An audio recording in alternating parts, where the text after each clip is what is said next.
Bonjour à tous, bande de scarabées des îles, c'est Stal, j'espère que vous allez bien. On se retrouve aujourd'hui sur The Division 2 pour un build de DPS au fusil d'assaut totalement dingue qui vous permettra de faire fondre vos ennemis en un clin d'œil. Basé sur une arme exotique des plus connues, ce build de DPS hors méta saura vous ravir et vous démarquer des autres, sans vous pénaliser.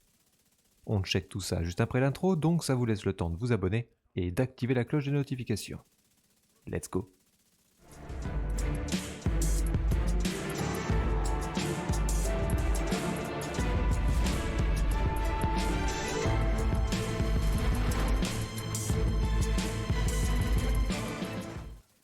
Bon les gorés, content de vous retrouver aujourd'hui pour ce build de fusil d'assaut DPS sur The Division 2.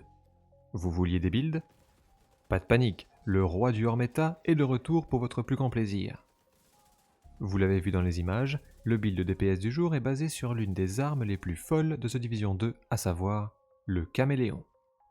Perso, j'adore ce fusil d'assaut, c'est pour moi l'un des meilleurs fusils d'assaut du jeu, notamment de par sa maniabilité et son talent qui nous permet de booster considérablement nos capacités offensives. Son talent, instinct d'adaptation, booste à la fois notre proba et nos dégâts critiques, nos dégâts d'armes et notre vitesse de rechargement, et ce pendant 45 secondes. En revanche, malgré ses qualités, cet exotique souffre de quelques défauts. En gros, il souffre des défauts de ses qualités si je puis dire. À savoir une faible portée optimale et une précision qui laisse à désirer. Car oui, le caméléon est construit sur la base d'une SMG, donc il est souvent utilisé comme tel, au corps à corps. Mais moi, je ne voulais pas le jouer ainsi. J'ai donc mis tout en œuvre pour le rendre viable à longue portée, et surtout plus précis. Au niveau de l'arme secondaire, j'ai opté pour une M60 prototypée. Pas de panique, c'est un choix par défaut, car je ne l'utilise que très rarement en combat. Surtout que changer d'arme supprime les buffs du caméléon, donc aucun intérêt. Idem pour l'arme de poing. J'ai mis le quickstep par défaut pour la vitesse de déplacement, mais je ne l'utilise quasiment pas, pour ne pas perdre les boosts de mon arme principale. Donc optez pour ce que vous voulez à ces emplacements. Bien, passons maintenant aux pièces de ce build de DPS hors méta sur The Division 2. Commençons par le sac à dos. J'ai opté pour du Fenris pour les plus 10% de dégâts de fusil d'assaut, choix logique compte tenu de mon arme principale. De plus, j'ai choisi le talent Vigilance pour booster mes dégâts de 25%. Ce talent nous donne 25% sans rien faire, donc on ne va pas cracher dessus. Certes, le buff se désactive si nous subissons des dégâts, mais honnêtement, c'est négligeable. Passons maintenant au masque. J'ai opté pour le Visionario de marque Legatus, pour les plus 50% de portée optimale qu'il m'apporte. Cet item vient corriger la faible portée de notre caméléon, et nous permet donc de l'utiliser à plus longue portée, sans perte de puissance. Vous pouvez également équiper une deuxième pièce Legatus si vous le souhaitez pour débloquer 70% supplémentaires. Cependant, il faudra sacrifier une autre pièce du build. À vous de voir.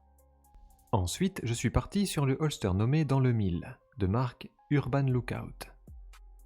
Cette pièce vient corriger le second point faible de notre caméléon, puisqu'il nous apporte plus 48% de précision. La précision limite la dispersion des balles lors du tir, donc c'est parfait pour l'utilisation que je souhaite en faire. Couplé à la portée optimale, ça fait vraiment un bon boulot.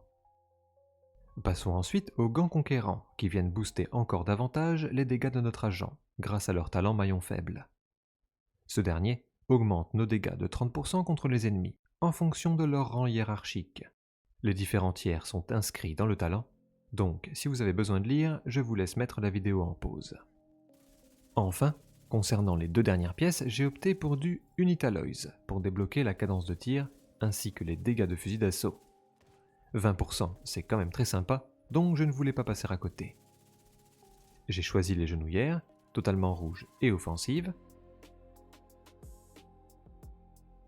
ainsi que le torse nommé Égalisatrice, dans une version prototypée et sous stéroïdes.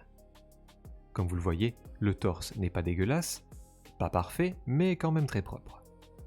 Il possède bien entendu le talent Oblitération Parfaite, qui peut booster mes dégâts à chaque fois qu'un coup critique touche une cible, ainsi qu'une augmentation appelée Quantum, qui me donne 1% de chance de bénéficier d'une immunité aux dégâts pendant 2 secondes. C'est l'une des meilleures augmentations disponibles aujourd'hui sur The Division 2, donc je suis assez content de moi pour cette pièce.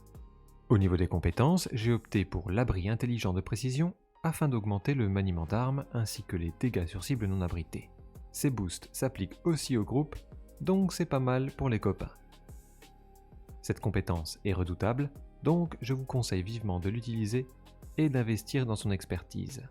Vous ne le regretterez pas. Enfin, j'ai choisi le leurre pour détourner l'attention des ennemis en cas de besoin. Notez également que j'ai choisi la spécialisation technicien pour le tiers de compétences, mais il est aussi possible de jouer en artilleur avec des compétences plus offensives, de type Banshee ou autre.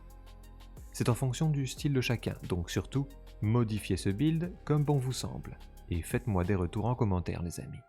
Je me ferai un plaisir de vous répondre. Allez, c'est tout pour moi les gorés, j'espère que cette vidéo et que ce build DPS sur The Division 2 vous auront plu.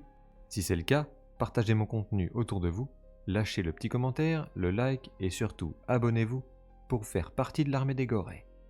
Vous êtes bientôt 14 000 et c'est totalement what the fuck. Je vous donne rendez-vous très vite pour de nouvelles vidéos sur The Division 2. En attendant, vous le savez, portez-vous bien. Ciao.